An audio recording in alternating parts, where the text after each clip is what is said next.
Bezrat Hashem, ce soir, on va parler, comme on a l'habitude, avec l'aide de Dieu, de la paracha de la semaine, paracha de Toldot. Paracha de Toldot, à peine on a parlé un petit peu de Yitzhak Avinu, déjà on parle de Yaakov. Il n'y a rien de Yitzhak. On ne connaît rien de Yitzhak. On ne connaît rien du tout. Il est écrit que quand le Mashiach, juste avant que le Mashiach viendra, il y a écrit que Akadosh Baruch Hu, il va appeler le Mashiach, il va leur dire, vas-y, le temps est venu, va les délivrer. Le Mashiach, il vient devant le Ham Israël, et le Ham Israël, il dit, mais c'est maintenant que tu te réveilles.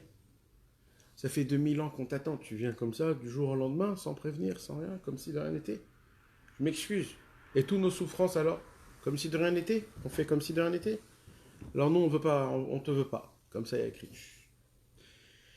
Et Mashiach, il remonte dans le ciel et il dit, ils ont dit quelque chose de hyper normal. Quelqu'un qui souffre de 1000 ans, on ne peut pas du jour au lendemain venir sans qu'on nous explique. Qu'est-ce qui s'est passé? Comment tu nous as laissés? Qu'est-ce qui s'est passé? Alors Akadosh Baruch Hu, il dit à Eliyahu Navi, va toi alors. Eliyahu Navi, il va, il essaye et ça aide pas. Après, et comme ça, des tzadikim, jusqu'à qu'il demande à Avraham Avinu. Avraham Avinu, il vient et il réussit pas à convaincre Hachem. Yaakov, il essaye, il réussit pas. C'est qui le seul qui réussit à convaincre Akadosh Baruch Hu à y aller devant le peuple juif et que Akadosh Baruch Hu lui-même il va nous délivrer, c'est qui? C'est Yitzhak. C'était Rachel. Non, ça c'est dans un autre midrash. Ça c'est quand le temple a été détruit. Mais le seul c'est Yitzhak. Pourquoi c'est Yitzhak? Yitzhak, écoutez ce chidouche qui est énorme. Akadosh Baruch Hu ne voulait pas venir lui-même pour nous délivrer. Pour quelle raison? Parce que malheureusement, il dit à Akadosh Baruch Hu, moi, j'ai été touché que le peuple juif m'a laissé tomber. Un petit peu, c'est de votre faute. Donc c'est obligé que ça vient de vous. Tant qu'on m'enlève pas ça, je peux pas. Avraham Avinu, quand il a entendu ça, il a dit, t'as raison Hachem. Yaakov, t'as raison Hachem. Eliyahu Navi, t'as raison Hachem. Ils ont tous dit, t'as raison Hachem. Il y en a un qui a dit, t'as pas raison. C'est qui? C'est Yitzhak. Yitzhak, il a dit, Hachem, t'as pas raison. Et Akadosh Baruch Hu, il dit, comment tu dis ça? Il lui dit, Yitzhak, moi, j'avais 2 enfants. Moi, j'avais Yaakov et Esav. J'avais un tzaddik et un rachat. Et la Torah, elle écrit Vayehav Yitzhak et Esav. Il y a écrit dans la Torah que moi, j'ai aimé plus Esav que Yaakov. Ça veut dire quoi? Yaakov Avinu, c'était le tzaddik. Normalement, c'est Yaakov Avinu que je dois l'aimer le plus. Yitzhak, il dit non, je vais l'aimer plus Esav. Pourquoi? Parce que si Esav, c'est pas un tzaddik, c'est parce qu'il n'a pas reçu d'amour. C'est parce qu'il a besoin encore plus d'amour. Et qu'on doit être à côté de lui, on doit être proche de lui, on doit essayer de le voir, comment ça va, d'être là, et de tout faire pour essayer de le ramener. Peut-être il y aura un espoir, peut-être il va revenir. Moi, j'ai pas fait de calcul, s'il fait la Torah ou pas la Torah, je vais le jeter. Avraham Avinu, il a jeté Ishmaël. Yitzhak, il a dit, moi, je vais pas faire de calcul, si c'est un tzaddik, je vais l'aimer, si c'est pas un tzaddik, je vais pas l'aimer. Vous savez, malheureusement, quand un papa, il a des enfants et que ses enfants ne vont pas dans le chemin, c'est très difficile. C'est des situations que, Chas v'Shalom, on peut même pas comprendre parce qu'il se découvre un être humain en nous qu'on ne connaissait pas. Il se découvre quand tes enfants, Chas v'Shalom, commencent à grandir, ils commencent à rentrer dans la vie. Et toi, tu vois petit à petit comment tes enfants ne vont pas d'après ton chemin. Et toi, tu te dis, mais c'est quoi que j'ai laissé dans ce monde-ci? C'est quoi ces enfants-là? C'est quoi? Qu'est-ce qu'il y a? Il reste plus rien de moi. Il n'y a pas un seul qui m'écoute. Il n'y a rien. Et là, mon frère, l'être humain, il ne peut pas comprendre ça. Il ne peut pas comprendre ça. Parce que toi, tu t'es fatigué, tu n'as rien demandé, tu as tout mis, toutes tes forces, toi et ta femme, tu as payé depuis qu'il est petit, tu as tout fait en sorte qu'il sort comme toi tu veux. Mais lui, il n'est pas toi. Lui, c'est une autre personne que toi. Lui, il sortira comme il doit sortir. Mais moi, j'arrive pas à le comprendre, ça, parce que moi, c'est mon fils, c'est ma fille. Je peux pas, non, il est obligé de sortir comme moi j'ai envie, parce que j'ai investi, j'ai fait. Et le destin, Hachem, il fait en sorte, non, mon frère, c'est pas comme ça que ça fonctionne. Et voilà. Et on est là. Et nos enfants, ils ont leur propre vie. Et on a tendance, des fois, à ne pas les aimer, malheureusement, mes amis, c'est très grave. À ne pas aimer nos enfants, à ne pas apprécier à ce qu'ils font, de ne pas être là pour eux. de ne pas les écouter. On n'est pas là pour eux. Et les enfants, petit à petit, ils sentent qu'ils n'ont pas de père et pas de mère. Et c'est pour cela qu'ils sortent dans ce monde et ils demandent à ce monde que ce monde soit leur papa et leur maman. Alors ils rentrent dans une situation d'argent, ils gagnent de l'argent, ils se sentent bien, ils habitent dans une maison, ils vont habiter, et ainsi de suite. Pourquoi ? Pour avoir l'aspect de, voilà, j'ai tout ce que j'ai besoin, un papa et un maman. Mais en vérité, la base de tout ce qui manquait, en vérité, c'était quoi ? C'était que le papa et le maman aiment les enfants dans tous les cas, qu'ils soient dans le bon chemin, qu'ils ne soient pas dans le bon chemin.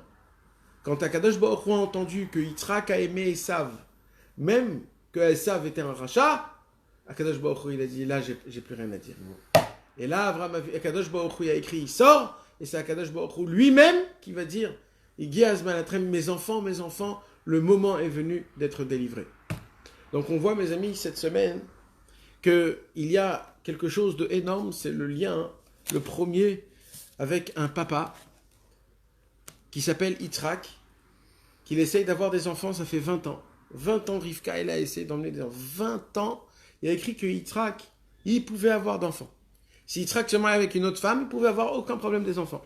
C'est qui ne pouvait pas avoir d'enfants? C'était Rivka. Rivka, la pauvre, qu'est-ce qu'elle se disait, Rivka?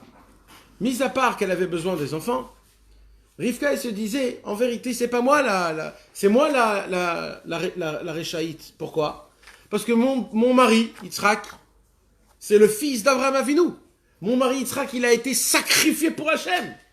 Mon mari Yitzhak, ça a été le corban de Dieu vivant. Il y a plus haut que mon mari. Donc mon mari, il n'a aucun problème. C'est qui tout le problème? C'est que moi. Donc Rivka, la pauvre, mise à part qu'elle n'avait pas d'enfant, elle se lamentait encore plus et encore plus. Et c'était très difficile pour elle. Et la pauvre Rivka, elle a souffert pendant 20 ans. Pendant 20 ans, il y a écrit que Rivka et Yitzhak, chacun se tenait dans des deux côtés de la maison. Et chacun y priait. Là, il priait à Kadosh Baruch Hu, fais en sorte que je puisse avoir des enfants. Fais en sorte que je puisse donner des enfants à mon mari Yitzhak. Et Yitzhak disait, fais en sorte que je puisse emmener une descendance. 20 ans est arrivé.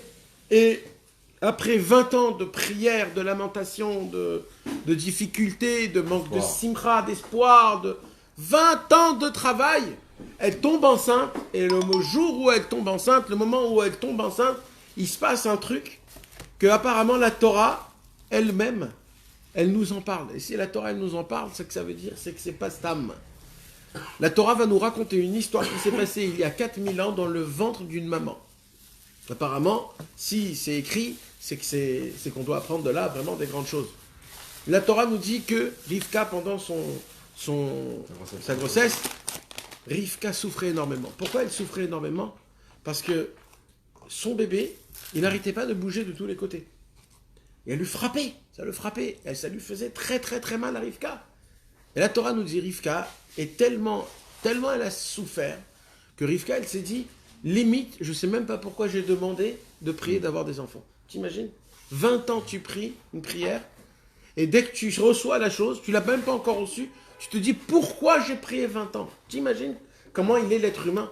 Comment en un clin d'œil, on peut, dès qu'on souffre, dès qu'on n'est pas bien, dès que tout ça, etc., on tombe tout de suite comme si de rien n'était. Et ça, c'est un vrai problème. Et alors, Rivka, elle est allée, là, il y a écrit, mes amis, il y a écrit que Rivka, elle est allée où? Elle est allée à la yeshiva de Shem et de Ever. C'est la yeshiva de Shem et de Ever pour savoir qu'est-ce qui se passe, pourquoi elle souffre autant, pourquoi ça arrive quelque chose comme ça. Quand elle est allée dans la yeshiva de Shem et de Ever, Shem et Ever, ils lui ont dit qu'en fait, elle est enceinte de 2 bébés. Ces 2 bébés-là, mes amis, il y a écrit Teumim dans la Torah en enlevant le Aleph. Normalement, Teumim, ça s'écrit avec un Aleph. La Torah, il y a écrit Tumim, sans le Aleph. Pourquoi il y a écrit Teumim, sans le Aleph, dans la Torah? De là, on apprend, ils disent les Chachamim, que c'était des vrais jumeaux. Ça veut dire, c'était pas des jumeaux qui chacun il avait sa poche. C'était 2 enfants dans une seule poche. Et deuxième chose qui était étonnante, c'est que les 2 sont sortis en même temps au début. Normalement, quand il y a 2, il y en a un qui laisse la place à l'autre. Là, les 2, ils étaient là pour sortir, donc ils ne pouvaient pas sortir. Les commentateurs, le Pirouche Harosh, le Roche dans la Torah, Pirouche Harosh sur la Torah, il dit un chidouche énorme. Il dit pourquoi il combattait des combats dans le ventre, en fait. Pourquoi il combattait?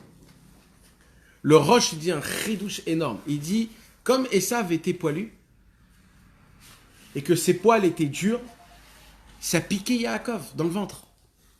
Et il supportait pas que ça lui piquait. Donc il se poussait de lui, Maintenant, regardez comment c'est beau. Normalement, des jumeaux qui sont dans la même poche, il y a des très fortes chances que Chas Veshalom, ils peuvent être collés dans la tête, dans les bras. Si à moi. Alors qu'est-ce qu'il a fait Hachem? Hachem, il a fait en sorte que Esav il soit poilu, que ses poils sont piquants, c'est-à-dire qu'ils te piquent, pour que Yaakov, pendant les 9 mois, il se décolle de lui, pour pas qu'il forme un. Parce que si Yaakov et Esav formaient un seul corps, alors là, c'était la catastrophe mondiale. Parce qu'il y aurait des possibilités que ça se passe. Top, ça c'est juste comme ça. Plus de ça, mes amis. Je vais vous apprendre 2-3 petits trucs très sympathiques ce soir. Deuxième chose très sympathique ce soir qu'on apprend. Amen. Vous savez c'est quoi? Quand on naît sans les dents. D'accord? Quand un bébé il naît sans les dents. C'est quoi qui fait qu'on a les dents? Le calcium. Ouais, ça c'est ce que tu as appris à l'école en physique. En faculté de médecine. Mais maintenant, venez, on apprend la vraie physique de Hachem. Vous savez qu'est-ce qu'il a fait Hachem? Hachem il a fait comme ça. Hachem il a fait quand le bébé il tète de sa maman, le lait que la maman elle dégage, c'est ça la force qui va lui donner des dents. C'est pour ça que les dents ils sont blanches, parce que les dents, toute leur force est du lait de la maman. Et Sav, il est né avec ses dents. Comme ça on dit. Et là, la question qu'on pose, si les dents ils viennent du fait que le bébé il tète du lait de sa maman, alors comment lui, il avait déjà des dents? Alors de là, on répond, si je ne me trompe pas, c'est aussi le Roche sur la Torah. De là, on répond quoi? Que Esav, il avait faim dans le ventre de sa maman. Alors qu'est-ce qu'il faisait? Il buvait tout le sang nida de sa maman. Et comme le lait c'est quoi? C'est du sang caillé. De là-bas, ses dents ils ont poussé. Et on dit que les dents de Esav, ils étaient rouges. Pourquoi? Comme ce qu'on tète du lait, les dents ils sont blanches. Lui, comme lui, c'est quoi qu'il a tété en premier? C'était quoi? C'est quoi qu'il a mangé en premier? C'est le sang. Donc, lui, il a fait faire pousser des dents qui étaient rouges. Alors, bien sûr, c'était pas rouge complètement, mais c'était du blanc avec du rouge. On voyait qu'il y avait une... Donc, ce combat-là, mes amis, toute la Torah, on nous en parle. On nous en parle dans toute la Torah, comme quoi Yaakov et Esav, ce sont comme l'eau et le feu, qu'ils étaient ensemble et qui ne pouvaient même pas se supporter. Shem et Ever, ils ont dit...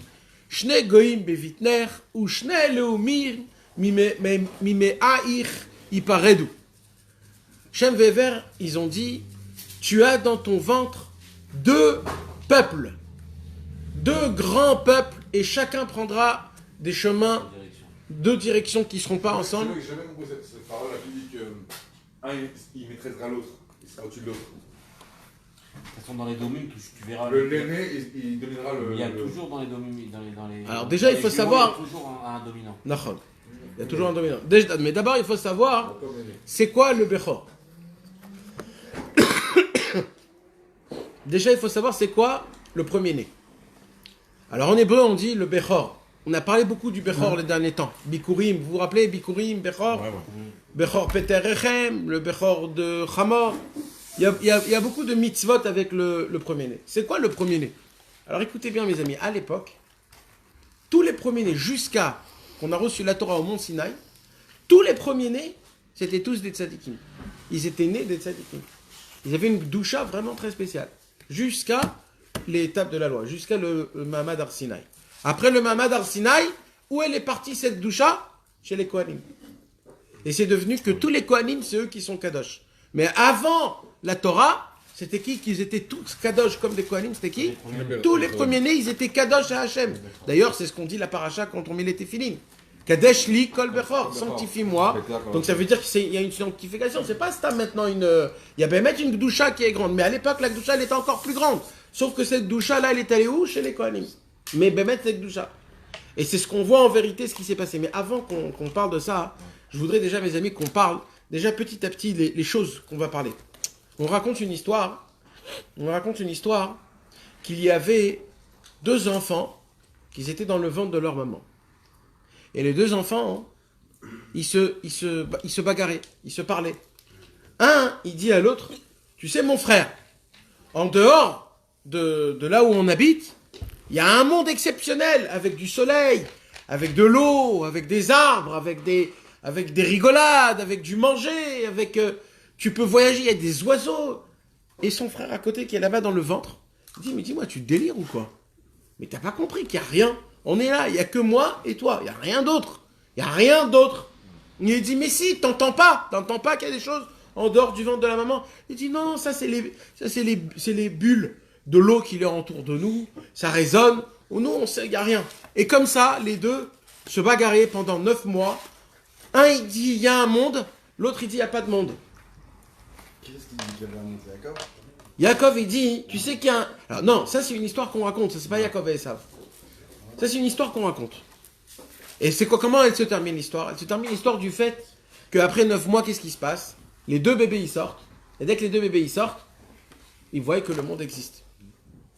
C'est Besofo Shel Davar, à la fin du compte, la vérité elle sort toujours. Cette histoire, comme par hasard, c'est mamash l'histoire de Yaakov et de Esav. C'était quoi la conversation entre Yaakov et Esav? Yaakov il dit quoi? Ce monde, il n'y a rien du tout dans ce monde. Et l'essentiel du monde c'est quoi? C'est le monde futur. Et Esav il dit, mais de quoi tu parles? Esav il dit, mais de quoi tu parles? T'as pas compris qu'il n'y a rien dans ce monde? Tout ce qu'il y a c'est dans ce monde-ci. C'est maintenant que tu vis, c'est maintenant que tu dois... Le Zohar HaKadosh, il nous raconte comment cette discussion elle s'est située. C'est au moment où Avraham Avinu il est mort. Dès qu'Avraham Avinu il est mort, quelques jours après, dès qu'Avraham Avinu il est mort, il y a une halakha que l'homme qui est endeuillé, il n'a pas le droit de manger son premier plat de lui-même. Il faut recevoir son premier plat de quelqu'un d'autre. Donc qu'est-ce qu'il a fait Yaakov? Yaakov Avinu, il a préparé un plat de lentilles dans du vin. Du vin. Mina Adom à Adom Azé. 2 fois Adom. 2 fois Adom. Un c'est les lentilles, un c'est le vin. Donc il a préparé des lentilles dans le vin. Lui, il a écrit que... Alors qu'est-ce qu'il a fait Yaakov? Yaakov, il a préparé ce manger pour donner à son père Yitzhak, comme son père Yitzhak, il était endeuillé. Esav, lui, il n'était pas là. Il était dans la forêt, il avait des occupations. Ça faisait déjà des jours et des jours qu'il n'était pas là. Lui, il n'est pas au courant de rien. Il rentre après des jours et des jours fatigué, sale. Il a chassé, il était fatigué. Il a écrit la Gemara, il dit que ce jour-là, Esav a fait 5 avérotes de Horaïta. 5 avérotes de Horaïta, hein? De la Torah. Il a fait 5 avérotes de la Torah. Ça veut dire qu'il n'a pas des vraies grosses avérotes. Il est allé sur une femme qui était une... Il a tué Hérode ce jour-là. Hein? Il a tué Hérode. Il a tué Nimrod. Nimrod. Il lui a pris son truc. Toute une histoire. Il a fait vraiment des choses très graves ce jour-là. Et il arrive à la maison, et dès qu'il arrive à la maison, qu'est-ce qui se passe? Il voit Yaakov Avinu qui prépare un plat de... Lui, il voit ça, tout de suite, il dit à Yaakov, écoute-moi bien, je suis fatigué, j'ai pas mangé, je vais m'asseoir, je vais ouvrir ma bouche, et toi tu vas remplir ma bouche de lentilles. Comme ça il a écrit. C'est comme ça qu'il voulait faire à ça. Mamache comme ça. Alors Yaakov, il vient, il lui dit, je m'excuse, mais non. Et il dit quoi, c'est-à-dire quoi, non? Et il lui dit non. Maintenant, il faut comprendre que Yaakov et Esav, d'abord, c'est des vrais jumeaux, donc les deux se ressemblaient à 2 gouttes d'eau. La seule différence, c'était quoi? C'était qu'un était poilu, un n'était pas poilu. Mais 2 gouttes d'eau, les 2 gouttes d'eau. D'accord? Yaakov et Esav, ils étaient identiques. Maintenant, Yaakov, il était identique à Esav, mais intérieurement, aucun rapport. Yaakov, c'était la personne qui se cachait, on l'entendait pas, il était dans son coin, il faisait ses affaires sans que les autres le regardent. Et d'un autre côté, Esav, qui était le même que Yaakov, qui ressemblait tout pareil, qui était tout pareil, lui c'était tout l'inverse. Lui faisait du bruit quand il rentrait, tout le monde sachait qu'il était là, il criait, il rotait, tout le monde. L'apparence était exactement pareil, les actes, ils étaient pas du tout pareils. Yaakov, il lui dit, je m'excuse mon grand frère, mais je te donne pas le plat que je suis en train de... Il lui dit pourquoi? Il lui dit, écoute, moi, je veux que tu me vends le droit d'aînesse. Apparemment, on t'a donné le droit d'aînesse. Le droit d'aînesse, c'est la Gdusha. Et apparemment, toi, t'es pas Kadosh. Toute la journée, tu étais dehors, toute la journée, tu fais... Qu'est-ce que tu as besoin du droit d'aînesse? Et ça, il lui dit à Yaakov, et le droit d'aînesse dans le futur, j'aurais besoin. Il lui dit, écoute, dans le futur, les premiers-nés, ils auront le mérite de travailler dans le Beth Amikdash. Si tu veux faire partie du Beth Amikdash, de rentrer dans ça, pas de problème. Vas-y. Mais il n'y a que ça. Et Sav, il y a écrit comme ça la Gemara, elle dit, et Sav, il a dit, moi, je vis où? Là, je vis maintenant ici, là, tout de suite, je vis maintenant ici. Si moi, je vis ici maintenant tout de suite, qu'est-ce que je vais attendre, le Beth Amikdash? Et qui me dit que dans le ciel aussi, tout ça, moi, je vois rien de tout ça. Moi, il dit, Esav, écoutez bien, mes amis, c'est important parce qu'on va parler de ça. Esav, il a dit, moi, je regarde que ce que moi, je ressens, que ce que moi, je vois. Et en fonction de ça, je vais vivre. Là, maintenant, je vois quoi, là, maintenant? Un plat? J'ai faim? Alors, là, alors c'est ça, maintenant, mon but. Qu'est-ce qu'il fait? Il prend le droit d'aînesse. Et maintenant, il y a un midrash qui dit comme ça. Avant de rentrer, Esav, il a senti le plat. Il a dit, Yaakov, mon frère, il est en train de faire un plat. Il a dit à ses copains, viens, on va rentrer, on va se foutre de lui. On va prendre le manger et on va rigoler de mon frère Yaakov. À la base, le même plat, il aurait pu lui dire, c'est pour ton grand-père. Il lui a rien dit, mais on va parler aussi de ça. Et il a dû lui faire Non, on va parler de ça. Par rapport à ton futur aussi. Tu vas voir qu'on va parler de ça. Et qu'est-ce qu'il dit Hachem? Hachem, il dit, ah, toi tu veux rigoler de Yaakov? Eh ben moi, je vais me foutre de toi. Moi, je vais te faire montrer comment on va rigoler de toi. Et là, Esav a vendu le droit d'aînesse, mes amis. Vous savez, cet acte-là qu'on a fait, c'est l'acte le plus important qui puisse exister dans le judaïsme. C'est l'acquisition le plus grand que Yaakov Avinu il a fait. Il lui a acheté le droit d'aînesse. Le fait qu'il lui a acheté le droit d'aînesse, la Gdusha dans le monde est passée chez les Juifs. Normalement, nous on devrait travailler très dur pour avoir la Gdusha. Mais le fait que le droit d'aînesse, comme on a dit avant le Beth Amikdash, la Gdusha elle était où? Chez les premiers-nés. Et Rabbeinu il va nous apprendre que c'est pas juste le premier-né, c'est beaucoup plus que ça. On va rentrer dans sa Bezrat Hashem. Donc en fait, ce qu'il a fait Yaakov, c'est pas juste un jeu. Il a dit, moi, je veux le droit d'aînesse. Il lui a vendu le droit d'aînesse. Il lui a donné le plat à manger. Et quelques années plus tard, la Torah nous raconte qu'est-ce qui se passe. Yaakov Avinu, Yitzhak, il dit, je vais mourir. Il appelle Esav. Il lui dit, prépare-moi un plat parce que je vais te bénir. Rivka, elle entend ça. Rivka, elle va le prendre Yaakov. Elle va lui dire, va vite préparer un plat et va toi prendre la bracha. Yaakov Avinu, il vient et il vole la bracha de Yitzhak en premier. Il prend la bracha, il part, et Esav, il vient pour prendre la bracha, il lui dit, ah, excuse-moi, je m'excuse, il a déjà pris la bracha. Moi, à toi, je pourrais te donner que le reste. Les restes de Yaakov, je pourrais te les donner. Et là, il y a écrit que Esav a crié un cri, et il a pleuré 2 larmes. Ces 2 larmes ont créé les 2 destructions du temple. S'il aurait pleuré encore une autre larme, on serait foutu complètement. Il a pleuré 2 fois, et que par ces 2 fois-là, il y a eu 2 fois la destruction du temple. Mais, c'est pour cela, mes amis, que c'est quoi le droit d'aînesse? Le droit d'aînesse, c'est qui le plus fort, le plus grand, le premier. C'est pour cela que jusqu'à aujourd'hui, Esav proclame que c'est eux les premiers. Nous, aujourd'hui, on croit que les Américains, c'est bien qu'ils sont avec nous. C'est bien parce qu'ils nous aident. Daniel Trump, il est là, il parle du bien. Comment il s'appelle? Donald. Non, mais et on est content qu'il parle en faveur de Eretz Israël. Mais ce que vous comprenez pas, mes amis, c'est que normalement, Esav, c'est Edom, c'est qui? C'est l'Amérique. Lui, ce qu'il veut, c'est quoi? C'est d'être plus haut que nous. Lui, en fait, il veut réclamer le droit d'aînesse que Yaakov Avinu, il a pris à Esav. Ce que nous, on ne sait pas, c'est que Trump, lui, il veut être dans cette posture de dire les Juifs sont bien, mais c'est moi le plus fort.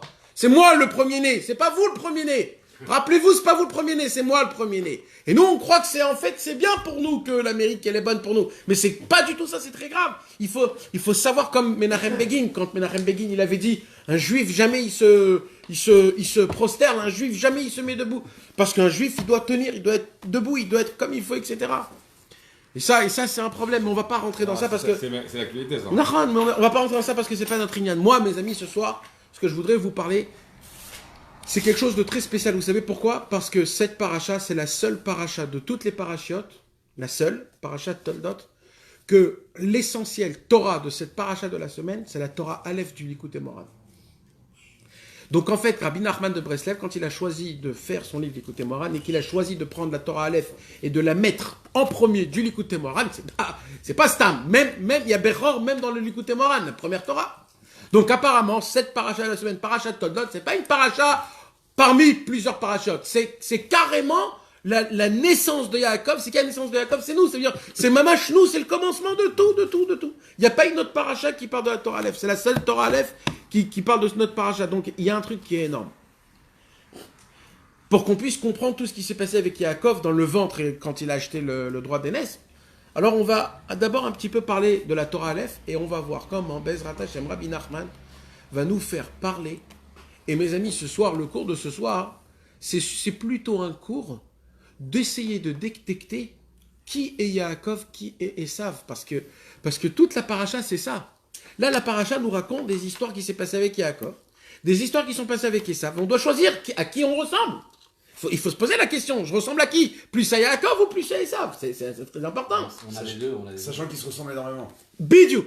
Le pire de tout, c'est quoi? C'est qu'Hachem a fait en sorte, parce que ça c'est un chidouche énorme, c'est quoi? C'est de prendre l'ultime bien, l'ultime mal qui sort d'un seul spermatozoïde.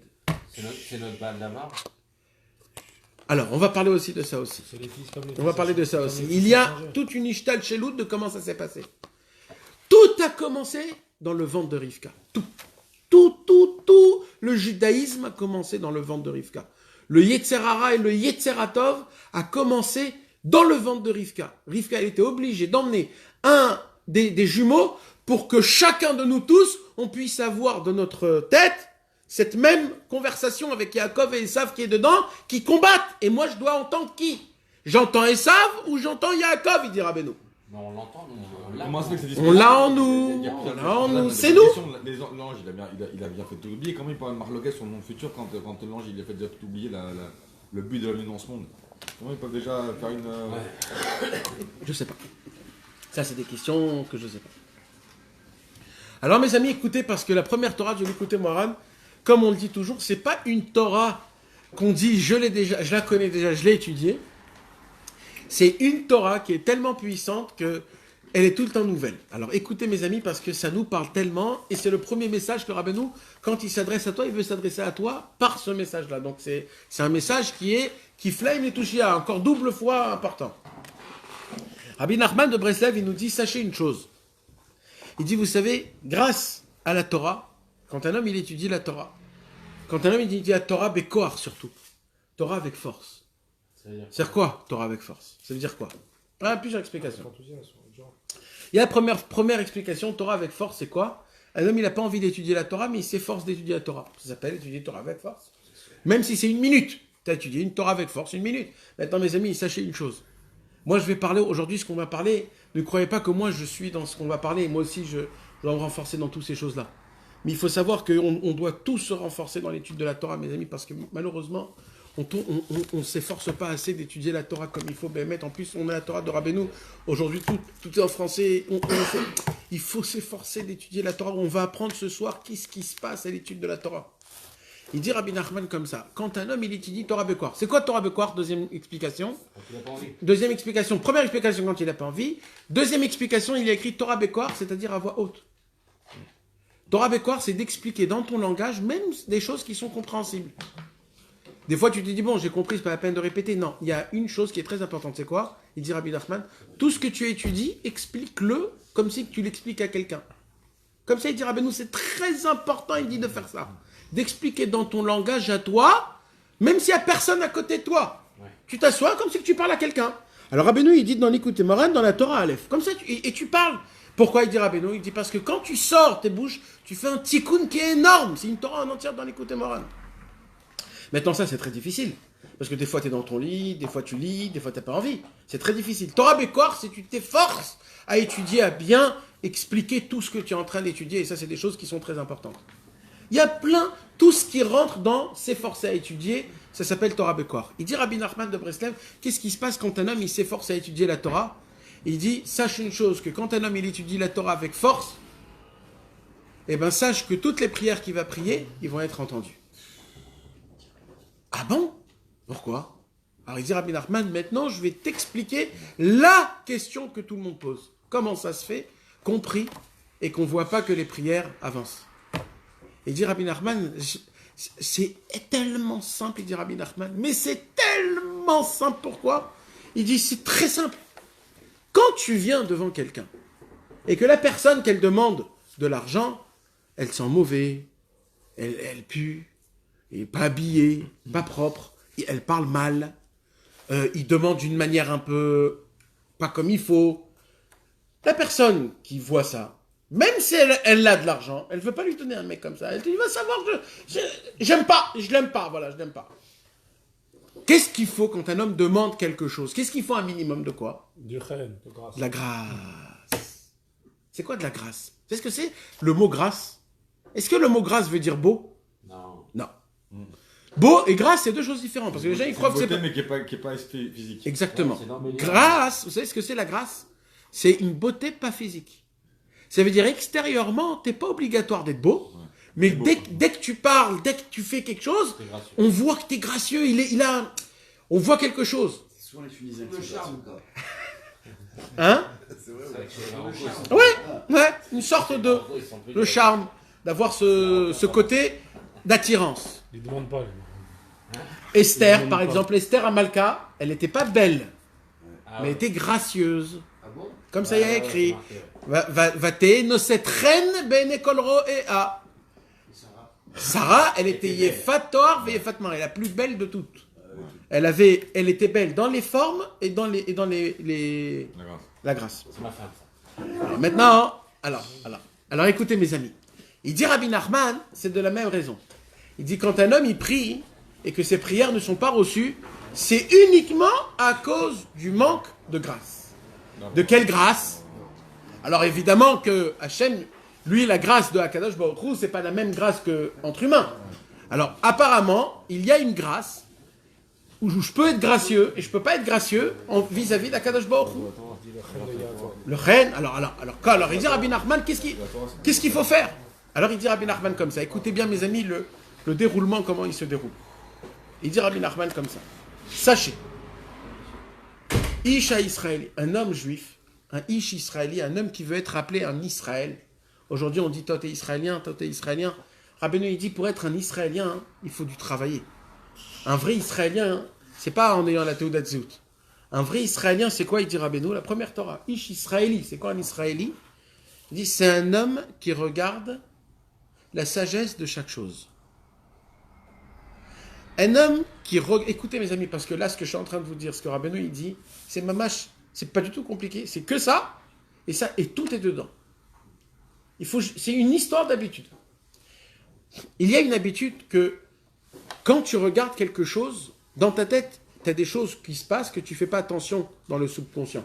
Par exemple, quand je rentre dans le centre Breslev, dans ma tête, avec toutes les fois que je suis rentré dans le centre Breslev, je me fais dans ma tête des petits calculs, et je me dis, c'est cette sensation que je dois avoir quand je dois rentrer dans le centre Breslev. Il y a des endroits où quand je vais, je suis sûr que je vais être content. Pourquoi? Pas parce que je vais être content, parce que je me suis dit dans ma tête que je vais être content si je vais être là-bas.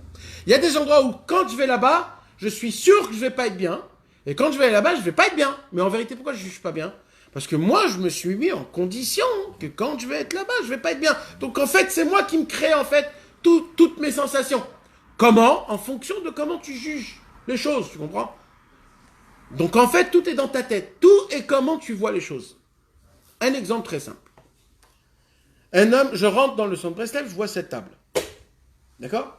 Alors moi, qui est l'homme qui donne les paroles de Torah, quand je vais regarder la table, je vais tout de suite penser dans ma tête, est-ce qu'elle est bien pour le cours de Torah? Est-ce que beaucoup de gens peuvent s'asseoir?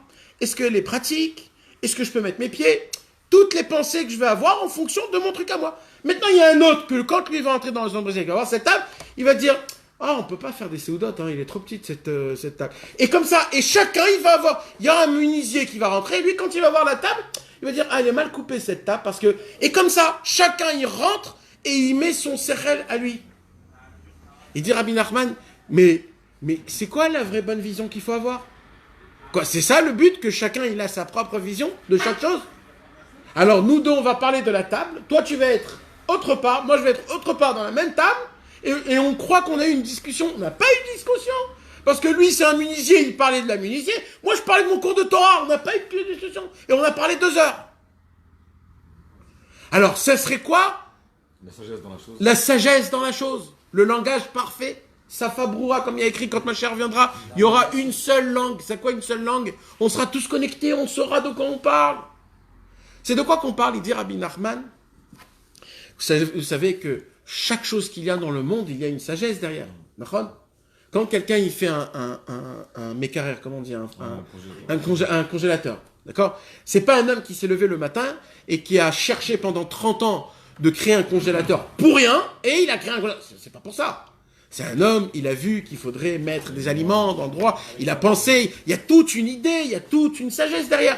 Et il y a des gens qui se sont assis, qui ont étudié comment créer un congélateur, jusqu'à qu'ils ont créé le congélateur. Donc, il y a un homme qui vient, il regarde le congélateur, il dit « Oh, c'est super, je pourrais acheter plein de bouffe et garder plein de temps. » Alors, c'est vrai que c'est ça Mais t'as pas regardé la sagesse du congélateur.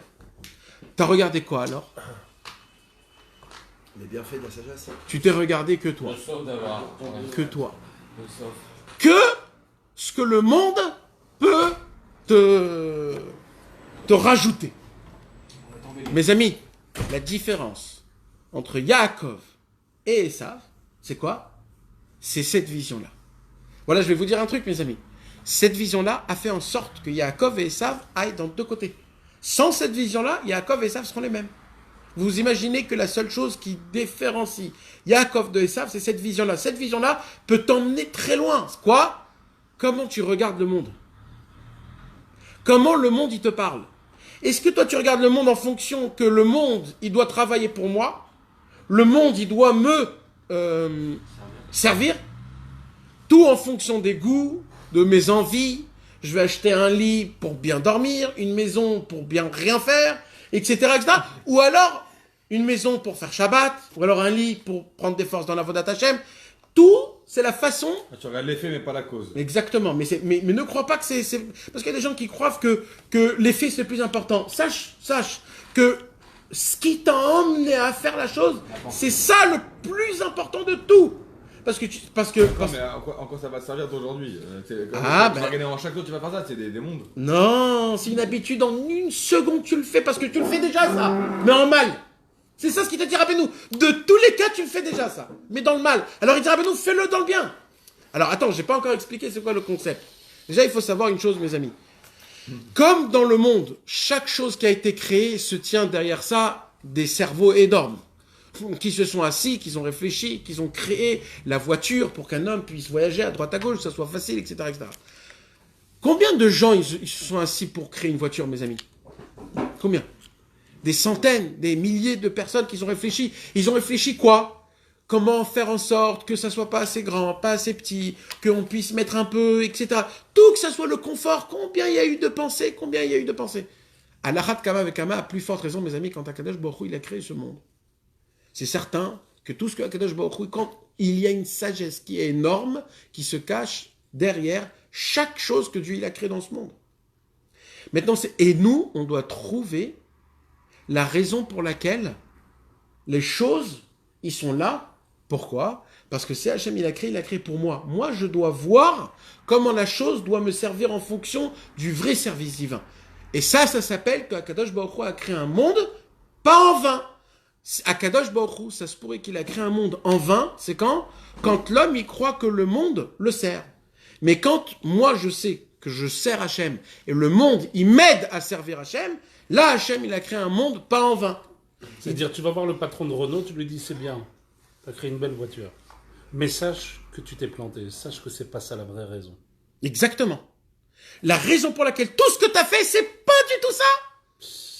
Alors il va dire, mais ah bon, mais pourquoi? T'es malade, c'est moi qui... Exactement, c'est moi qui ai réfléchi derrière tout ça. Tu lui dis, mais tu t'es planté. Toi, tu crois que tu as fait ça pour ça. Mais il y a une raison. La raison, tu la connais pas. C'est comme par exemple maintenant en Israël. Toutes les routes en Israël sont en train de les refaire. Partout où tu vas, il y a des trucs, partout. Alors nous, on se dit, oh là là, ils refont, on dirait qu'est-ce qui se passe, etc., etc. Mais maintenant, eux, D'accord? À la Knesset, ils passent des lois, c'est des millions de milliards de dollars, de refaire des rues. Et toi, tu te dis, mais pourquoi c'était très bien tout à l'heure? C'était bien comme ça, pourquoi ils ont rajouté? Mais ce qu'eux, ils savent pas, qui travaillent jour et nuit, c'est que Mashiach, bientôt, il va venir. Mehmet. Et ils sont en train de refaire tout Eretz Israël pour que le Mashiach puisse passer avec le monde qu'il va avoir. Donc en fait, eux, ils travaillent jour et nuit pour le Mashiach, ils savent pas. Mais eux, leur raison, c'est quoi? Moi, je suis employé. C'est exactement pareil. Il faut savoir une chose, mes amis. Hachem, Même si on ne voit pas ça, donc on est comme... malheureusement, on est comme Esav. C'est quoi Esav, mes amis? Esav, regardez, je vais vous donner l'exemple de notre paracha. Normalement, un homme, il rentre dans une maison et il voit que Yaakov prépare des lentilles. Mais on ne mange pas des lentilles normalement. Les lentilles, on mange de temps en temps. Les lentilles, on sait que c'est un plat d'endeuillé. Deuxièmement, Yaakov, il ne faisait pas d'afka à manger. Yaakov, il y a écrit qu'il était assis dans la Yoshev Tav Ohalim. Il était assis dans des tentes. Lui, il n'était pas shoot. Alors, quand il rentre dans la maison, il voit Yaakov qui cuisine et il voit des lentilles, il devait tout de suite se dire, il s'est passé quelque chose de très mal. Bah oui, Il y a un c'est deuil. ça, je te dis. C'est ça le sechel chez Bekol Davar. C'est quoi la sagesse des choses? Mais lui, qu'est-ce qu'il a fait? Lui, il a dit, attends, moi j'ai faim là. Il y a du manger là. C'est exactement pour moi. Il n'a pas pensé pourquoi il a fait ce manger. Il a juste dit, il y a à manger, je vais bouffer. Tout est là, mes amis. Et comme ça, un homme, il peut. Maintenant, si Esav, il serait rentré, il dit, attends, viens, on se calme. Pourquoi Yaakov, il cuisine des lentilles? C'est pas normal que Yaakov ne cuisinait pas tous les après-midi. Il a dû lui dire, et l'autre il a dû répondre, c'est le repas des condamnés aux morts. Non. Le mort, il Non, mais non, Rabbeinu, il nous apprend. Rabbeinu, Rabbeinu, il nous apprend qu'il n'y a eu aucun échange dans la parole. Rabbeinu, il nous dit, tout le travail de Esav, c'était quoi? Son travail à lui, c'était de regarder, de comprendre que là, il s'est passé quelque chose. Et il faut qu'il se prenne en main. Avraham Avinu est mort. Il devait se dire, mon grand-père Avraham Avinu est mort. C'est très grave. Il s'en foutait, il a regardé que à ça. Mais c'est ça le problème. Il dit Rabbi Nachman, c'est quoi un Israélien? C'est quoi un juif? Un homme, un ish israéli, c'est quoi? C'est un homme qui essaye de regarder la sagesse qu'il y a derrière chaque chose. Maintenant, n'allez pas loin, hein, mes amis, quand vous entendez le mot sagesse. Le mot sagesse qui vient de là, ça veut dire d'essayer. Je vais le formuler. Non, c'est d'essayer d'utiliser la meilleure utilisation de ce qu'il y a dans ce monde. C'est ça en fait. Ce qu'il a fait Yaakov avec le roi d'Énès, mais pourquoi la Torah l'appelle voler à ce moment-là? Pourquoi il dit pas qu'il a gagné? Qu'il a inversé, mais pourquoi il l'appelle voler? Il n'a pas volé. Il n'a pas volé. La Torah dit comme ça? Non, la Torah dit pas comme ça. Il a Non. La usurpé le roi d'Énès, il Mira, a suspendu de vent. Non, il lui a dit je te vends. Un acte de vente. Avec Véni. Non, il y a Kveni, c'est après. C'est après quand tu lui as volé les brachot. Là, il appelle qu'il a volé. Oui, bah c'est du roi d'Énès, les brachot. Non. C'est pas le roi d'Énès, les brachot qu'il a pris? Non. Et dans le deuxième, oui. Dans le premier, c'était un acte, une acquisition qui a été faite avec un shtar. Donc, mes amis, Rabbeinu Akadosh, il nous apprend, ça veut dire d'essayer d'avoir l'utilisation la meilleure de la chose. Ça veut dire quoi? Ça veut dire que dans notre vie, il y a des situations qui arrivent. Et malheureusement, le problème, c'est que comment moi j'explique la situation, c'est toujours si je me regarde moi ou je regarde les autres. Tant que je me regarde que moi et qu'est-ce que j'aime et qu'est-ce que j'aime pas, jamais je pourrai comprendre c'est quoi la sagesse qui se cache derrière les choses. Quand Rabbeinu il nous dit le désespoir n'existe pas, toi t'entends quoi? T'entends que ce qui est en fonction de ton corps et de tes sensations. T'entends pas le vrai message de Rabbeinu qui te dit le désespoir n'existe pas. T'entends que ce qui te colle à toi, que ce qui te touche à toi. Donc tu rates un énorme étude de Rabbeinu. Rabbeinu il dit arrête de penser à toi, arrête. Essaye de te surpasser, de monter sur toi, d'essayer de ne pas réfléchir à toi et de regarder, de réfléchir neutre. Une situation pareille, comment un homme doit se conduire comme il faut. Pourquoi une situation pareille s'est arrivée à moi? Peut-être ça veut me recadrer. Peut-être c'est fait pour ça. Un homme, il a un téléphone. D'accord? Aujourd'hui, le téléphone, c'est quoi? Ça peut être très grave et ça peut être énorme, dans le bon côté. Le téléphone, aujourd'hui, il y a un téléphone qui s'appelle Yaakov et il y a un téléphone qui s'appelle Esav. Alors, Esav, qu'est-ce qu'il fait avec son téléphone? Comme Esav, lui, il pense qu'à lui et qu'à ses sensations et qu'à ses kiffs et que ce qui lui revient. Donc, Esav, il va utiliser le téléphone que de ses propres sensations, ses propres envies et ses propres choses qu'il veut. Donc il va aller dans des endroits très graves, il va faire des choses très graves, et il pourra tomber, et il pourra dire c'est très grave le téléphone. Par contre, il y a Yaakov, lui aussi il a un iPhone, mais lui, Yaakov, comme lui, il regarde pas. Lui, il n'est pas focalisé sur soi-même, il est focalisé sur qui? Sur Hachem. Lui, il regarde Hachem. Alors lui, il dit maintenant comment je vais prendre le téléphone et je vais l'utiliser d'une utilisation pour Hachem. Là, qu'est-ce qu'il a fait? Il a regardé le Sechel, il a regardé la sagesse qui se trouve derrière, et d'un coup, il découvre comment on peut diffuser avec le téléphone, comment on peut renforcer des gens, comment on peut écrire des livres, comment on peut envoyer des choses à droite à gauche, ramener du monde, envoyer des choses, faire des choses pour Hachem. Alors, celui qui vient et qui dit le téléphone, il est pas soul, il est cachère, c'est interdit de dire ça. Pourquoi? Parce que c'est la personne. Est-ce qu'elle est cachère ou pas soul? C'est pas le téléphone il est neutre. C'est l'homme, c'est moi qui est pas soul. Alors moi avec le téléphone, je le rends pas bien. Si je change et moi je deviens cachère, le téléphone il est cachère. C'est ça de regarder la sagesse derrière chaque chose. Un homme il reçoit une voiture. Avec une voiture, je peux aller à la mer, je peux aller en boîte de nuit, je peux aller en vacances, je peux aller faire des choses qui sont pas bien. D'un autre côté, je peux prendre la voiture et je me dis attends. Si Hachem il a créé une voiture avec des roues, qu'on peut aller dans des espaces, dans des endroits en vitesse, d'un endroit à un autre endroit très loin. Pourquoi Kadosh Baruch Hu, il a voulu que Bémet il y ait une voiture? Et là tu te dis peut-être parce que grâce à ça on peut maintenant attraper plus de juifs dans des endroits où jamais à l'époque je pouvais arriver. Et aller là-bas, leur parler, de leur donner de la lumière, à droite, à gauche, faire du chesed. D'un coup, un homme, il trouve une vraie utilisation Kodesh dans ce monde-ci. Ça s'appelle de regarder la sagesse qu'il y a dans chaque chose. Un homme, il faute. Comment je peux regarder la sagesse de chaque chose quand un homme, il faute? C'est très difficile. Alors, il y a un homme que quand il va fauter, il va se dire « Ah ouais, je suis un naze, je suis un pourri. Ouais, j'arrive pas, je peux pas. » Ça, c'est quoi? C'est toujours moi, encore moi. Moi, j'arrive pas. Moi, j'arrive pas à faire. J'arrive pas à garder. J'arrive pas à tenir. C'est encore moi. Alors, c'est comme ça qu'il faisait Esav. Esav, à chaque fois qu'il tombait, il disait, ouais, j'arrive pas. J'avance pas. Je vois pas que je change. J'arrive pas à changer. J'arrive pas à ressembler à Yaakov. Je ressemble pas à Yitzhak et à Abraham. Mais c'est comme ça. Mais Yaakov, il faisait exactement les mêmes choses que Esav. Mais Yaakov, lui, il avait une autre pensée. C'était quoi son autre pensée? Si Hachem il m'a mis là-bas, Hachem il veut que je le serre là-bas. Donc si j'ai fauté aujourd'hui, c'est que Akadosh Baruch Hu voulait que je sois dans cette situation, mais que de là-bas je le serre Hachem. Alors Yaakov Avinu en fait, il faisait tout comme Esav, il faisait tout identique comme Esav, et la preuve c'est que Yitzhak ne voyait même pas la différence entre Yitzhak et entre Yaakov et Esav, et malgré tout c'était qui le tzaddik? C'était Yaakov. Pourquoi Yaakov c'était le tzaddik? Parce que Yaakov c'était le seul que quand que lui, il se regardait pas, lui, il se regardait pour Hachem. Il essayait de regarder toujours comment je pourrais servir Hachem de cette manière. Pourquoi Hachem a créé ça dans le monde? Le téléphone, c'est bien Hachem qui l'a créé dans le monde. Le téléphone comme il est. On peut pas dire que le téléphone, c'est quelque chose de mal. Si Hachem, il l'a créé dans ce monde, c'est pour qu'il existe, c'est pour qu'on puisse avoir un quelque chose, tu comprends? Ça n'existe pas par un café. D'accord? On va prendre un bête café. Comment ça s'appelle? Un café? Un café. Hachem, c'est bien le concept d'Hachem, un café. C'est Hachem qui l'a écrit dans son livre quand même si c'est un gars qui l'a créé. Eh bien apparemment, il existe une sagesse derrière un café, un bar de café, je parle. Derrière ça, que Kadosh Baruch Hu, il voulait que le monde, il existe avec ça. Maintenant, moi, je ne le sais pas. Un jour viendra un tzaddik qui va découvrir c'est quoi le sod de ce que c'est un bar café, et que grâce à ça, il y aura une utilisation dans la Vodat Hashem, dans ce monde-ci, pour que grâce à ça, les gens puissent se rapprocher de Dieu. Parce que, mes amis, c'est ça qu'il faut qu'on comprenne. Tout ce qu'il y a dans ce monde-ci, c'est Hashem, il cache derrière ça une sagesse, que c'est un cli, une utilisation, pour ramener le monde à Hashem. Celui qui arrive à faire les choses toutes petites, comme par exemple, les choses qu'on fait déjà.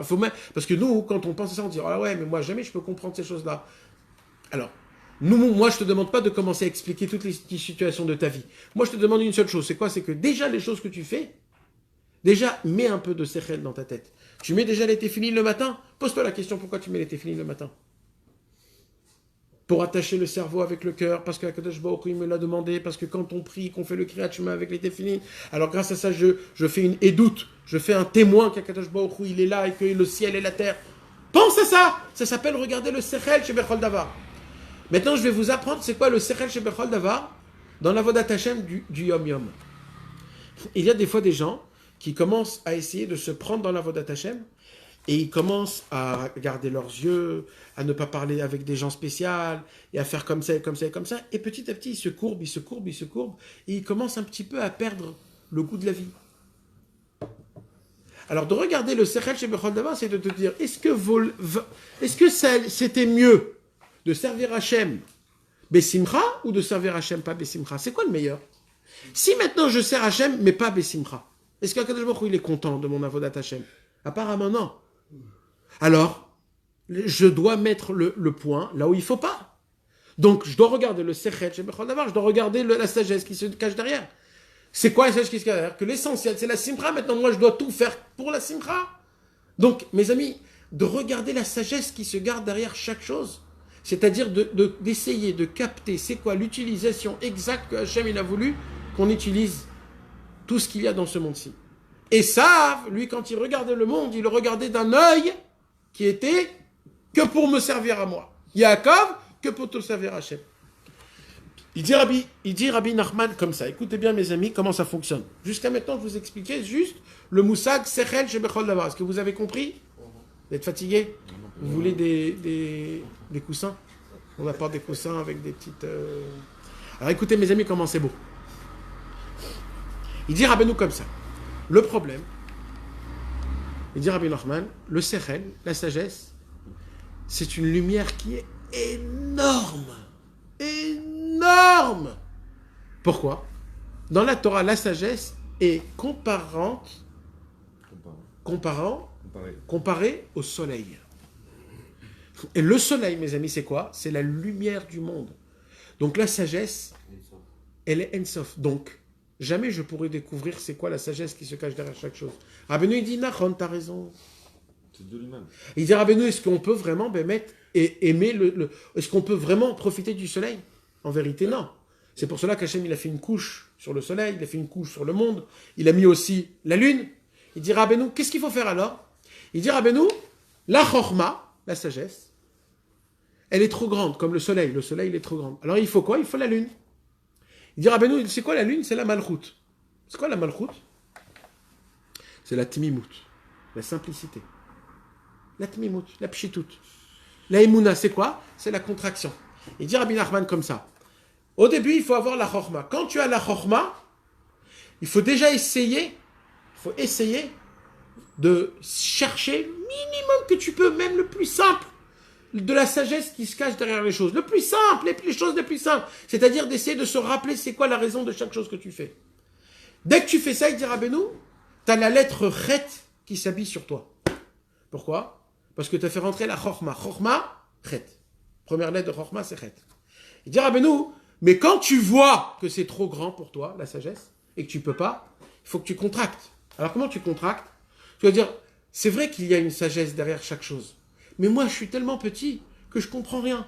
Alors, je suis Ma'amin, j'ai la Emouna qui se cache derrière ça quelque chose de très important pour la Vodat Hashem, mais moi, je sais pas. Il dit Rabbeinu, quand tu fais ça, tu fais le Noun. Pourquoi? Parce que le Noun, c'est la royauté, c'est la malchoute. Alors, tu habilles sur toi le Noun. Il dit Rabbeinu, dès que tu as habillé sur toi le Chet et le Noun, ça fait quoi? Ça fait Chen. C'est quoi Chen en hébreu? La grâce. Il dit Rabbeinu, quand tu fais ça, tu habilles sur toi la grâce. Il dit Rabbeinu, mais maintenant il y a un autre problème, c'est quoi? Il dit Rabbeinu, comment on arrive à contracter? Comment on arrive à la tmimout, à la pshitout et à la chorma? Il dit comment? Comment on arrive à faire ce chen là? Il dit Rabbi Nachman, quand un homme, il étudie la Torah Bekoach, qu'est-ce qui se passe? Il dit Rabbi Nachman, la Torah en elle-même, il y a un passage qui dit Ya'alat ayel et avim ve ya'alat chen. La Torah, tout celui qui étudie la Torah, elle reçoit la Torah, elle donne la Torah plein de grâce à l'homme. Ça veut dire quoi? Ça veut dire, il dit Rabbi Nachman, quand un homme il va étudier très fort la Torah, il va mettre des forces dans la Torah, ou alors à voix haute, ou alors quand c'est difficile, ou alors quand il n'a pas envie, il va étudier la Torah, il va dire voilà, Ribono Shalom, j'étudie la Torah avec force, parce que je veux que j'ai de la grâce. Le chen, je veux le chen, il vient sur moi. Il dit Rabbeinu, quand un homme il fait ça... Pourquoi? Parce que la Torah elle est appelée chen. La Torah est appelée chen. Et... On a dit au début, c'est pour que la tefila puisse monter. Et aussi le travail qu'on a dit tout à l'heure. C'est quoi le travail qu'on a dit tout à l'heure? D'essayer de comprendre la sagesse qui se cache derrière chaque chose. Et quand j'arrive pas, je dois faire quoi? Le noun, la malchoute. Je dois faire la témouna. Je suis mamie qui se cache derrière ça. Il dit Rabbeinu, quand tu fais ça, tu fais quoi? Tu fais le chet, la chorma, nun, la malchut. Et il dit Rabbeinu, et là, quand tu vas prier à Hachem, tu vas créer quoi? Le taf. C'est quoi le taf? Le taf en hébreu, ça s'appelle chakika ou reshima, gravé. Ça veut dire quoi? Il dit Rabbeinu, quand un homme, il a du chen, quand un homme, il a de la grâce, quand il demande à quelqu'un sa demande, il crée dans son cœur à lui le tav. Pourquoi? Parce que ma grâce à moi t'a fait influence. T'a influencé. Comme ça t'a influencé, ma grâce t'a fait à toi, elle t'a gravé ma demande. Et ça va faire en sorte que toi, tu vas me donner ce que je te demande. Il dit Rabbeinu Akadosh, quand un homme, il étudie la Torah avec force, grâce à ça, il a de la grâce. Quand il a de la grâce, il va prier. Sa prière, elle va se graver dans le cœur d'Hachem. Pourquoi? Parce qu'il a étudié la Torah avant, parce qu'il avait du chen. Et il dit Rabbeinu, c'est ça le mot nachat. C'est quoi nachat? Le plaisir, c'est nun chet, chen, et le taf. C'est quoi le plaisir, le nachat qu'on dit à tout le monde? C'est qu'il y a cet échange. Cet échange-là, il existe avec sa femme. Cet échange-là, il existe avec les enfants. Cet échange-là, il existe avec un patron et ses employés. C'est le sod de l'amour, mes amis. Le nachat, comment créer un lien avec un ami?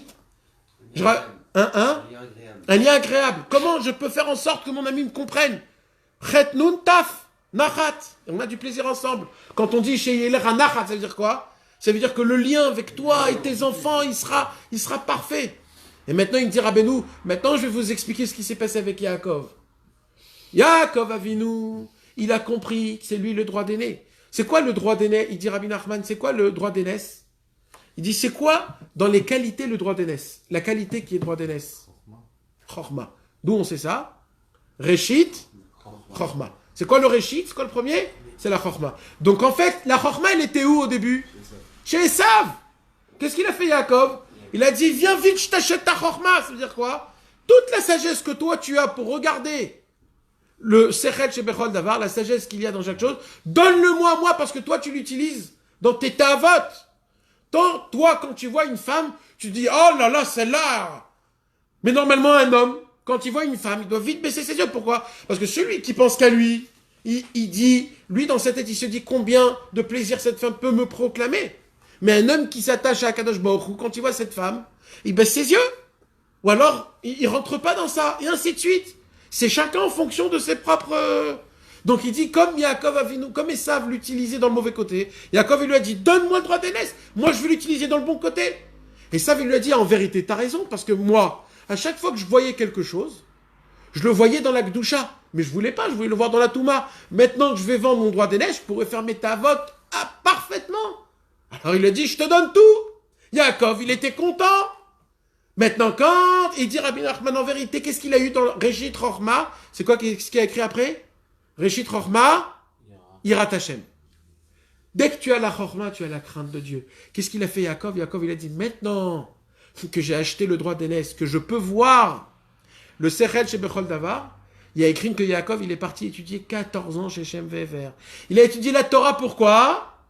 Pour avoir de la grâce. On dit que Yaakov Avinu, c'est le Tiferet, c'est devenu lui la Torah.